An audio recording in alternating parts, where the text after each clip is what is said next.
Oh yeah, I definitely should have taken a right there. Yeah, you get to see half of me as I talk. This has been the warmest winter that I remember since I think I maybe was in 9th or 10th grade, and I'm 34 now, so that's been a while. It's been mostly in the 20s. We had one day where it was like 0 degrees, and then after that it was like 20s, 30s, but today is like crazy. Today is like 45 degrees. And so it's been amazingly warm. That's one thing.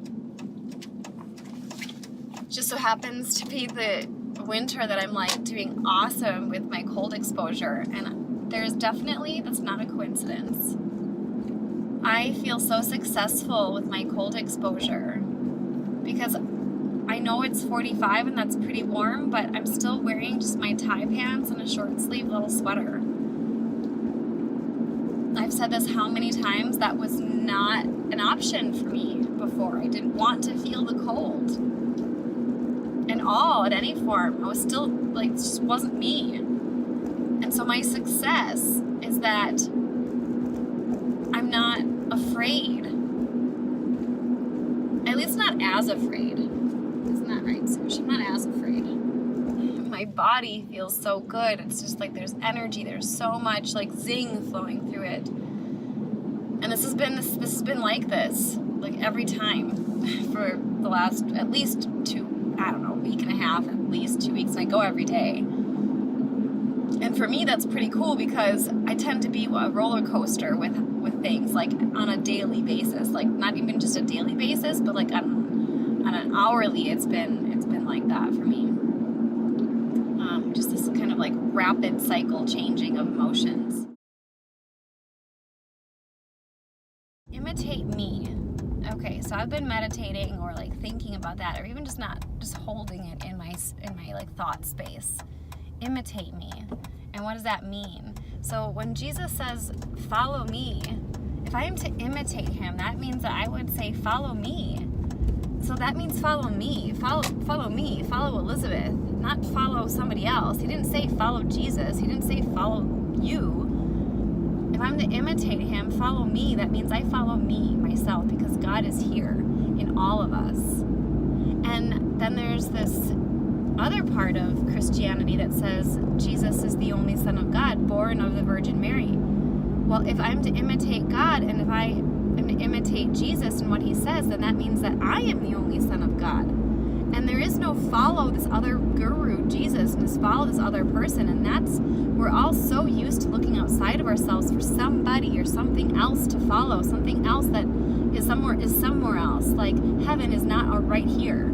Heaven is somewhere else, but this is heaven. What we have right now, everything is here right now. That includes heaven, that includes hell. It's all here right now. I'm not going to say that I understand time, but there's this deep acceptance of this concept of I have everything, and I want to apply that to all moments of my life. And so if I am applying that to all moments of my life, I have everything, then that means that that heaven isn't somewhere else, and there is this thing called death and this circle, and where do we go after death? But that's not what I have right now. That's what I have right now is the thought about death, is a thought about what could come next. But what I have right now is here. It's what I'm experiencing with my 5 senses, and I'm not conscious of most of the day.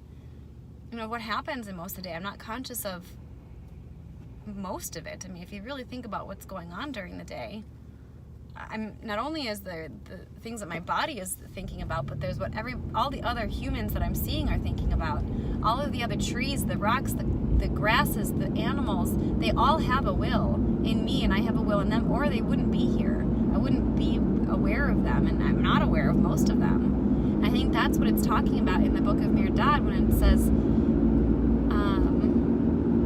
let my will be a maid to the omni-will until I am conscious of all things, at which point then I will be able to be the creator of my world, or the conscious creator of the world, as God's child, as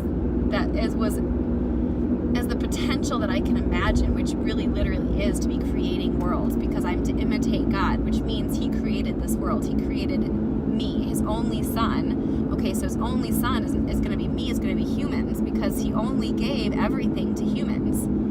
And so Jesus in this case represents all humans. It represents humanity. Man. He didn't give creative thought to the animals, to the beasts. He gave it to man. His only son is all of man. I am Eve, and I am Adam. And this is what that really means. And so I just feel, and that feels so light and truthful, because it's the biggest thing that I can think about. And that does not feel like a lie. That makes sense. And that's why for me to walk down the street and say, praise Jesus, like, why? Why am I praising somebody else? But if I'm saying praise Jesus, and I know in my heart, in my head, that who I'm actually talking about is me, then I can understand. Praise Jesus. Praise what Jesus means, which is me. I mean, because I guess if I'm going to walk down the street and say, praise Elizabeth, like, other people can really take that wrong. And even when you say praise Jesus, other people take that wrong. And maybe I need this symbol outside of myself in order to really grasp this concept. So if I walk around and I say praise Jesus, but what I'm really talking about is praise me, at least I understand that there's this concept from my childhood, which is, wow, Jesus is everything. And so I can really, I have this idea about what and who Jesus is. And it's right now as I'm getting more clear about that. And so I can still use this term, praise Jesus, because I know that I'm not praising some guru or some other entity. I'm praising everything. Because Jesus is the only Son of God. But if Jesus, in this case, is humanity, if Jesus is man, if Jesus is Adam, and I am Eve, and I am all, which I have to be because God is all, then that makes sense. And then, wow, that just feels so good. All right, I'm at my destination, which is the post office.